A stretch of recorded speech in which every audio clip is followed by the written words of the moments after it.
এর নতুন বেতন কাঠামো নিয়ে কাজ করছে সরকার, বললেন প্রধানমন্ত্রীর অর্থ উপদেষ্টা। সরকারি চাকরিজীবীদের নতুন বেতন কাঠামো যে প্রক্রিয়ায় যাওয়ার কথা সেই প্রক্রিয়া অনুযায়ী হবে, এ বিষয়ে সরকার কাজ করছে বলে জানিয়েছেন প্রধানমন্ত্রীর অর্থ ও পরিকল্পনা উপদেষ্টা ডক্টর রাশেদ আল মাহমুদ তিতুমির।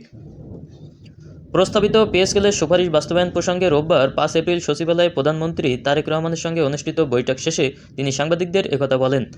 বৈঠকে অর্থ ও পরিকল্পনা মন্ত্রী আমির খসরু মাহমুদ চৌধুরী, মন্ত্রিপরিষদ সচিব ডক্টর নাসিমুল গনি, অর্থ সচিব ডক্টর মোহাম্মদ খায়রুজ্জামান মজুমদার সহ সংশ্লিষ্ট ঊর্ধ্বতন কর্মকর্তারা উপস্থিত ছিলেন।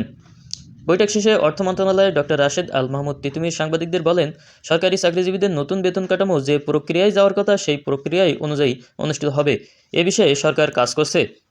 এ সংক্রান্ত সচিব কমিটি আছে জানিয়ে তিনি বলেন, এ কমিটি পর্যালোচনার কাজ করবে, সেই অনুযায়ী সুপারিশ দেবে এবং সুপারিশ দিলে সেই অনুযায়ী ভবিষ্যৎ পদক্ষেপ নির্ধারিত হবে। তিনি আরও বলেন, পে স্কেলের মূল কাজ সচিব কমিটি করবে।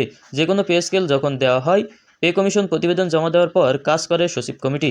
সচিব কমিটি পদ্ধতিগত আলোকে কাজ শুরু করবে, তারপর সচিব কমিটি সুপারিশ দিলে ব্যবস্থা নেওয়া হবে। তো এই ছিল পে স্কেল নিয়ে আজকে মিটিংয়ের সর্বশেষ আপডেট। তো নিশ্চয়ই সরকারি চাকরিজীবীদের নতুন পে স্কেল আসন্ন বাজেটের বাস্তবায়ন হোক এবং সরকারি কর্মচারীদের প্রত্যাশাও কিন্তু ঠিক সেরকমই। তো সব আপডেট পেতে অবশ্যই চ্যানেলটি সাবস্ক্রাইব করে, লাইক দিয়ে, কমেন্ট করে অবশ্যই আপনাদের মতামত জানিয়ে যাবেন। ধন্যবাদ সকলকে।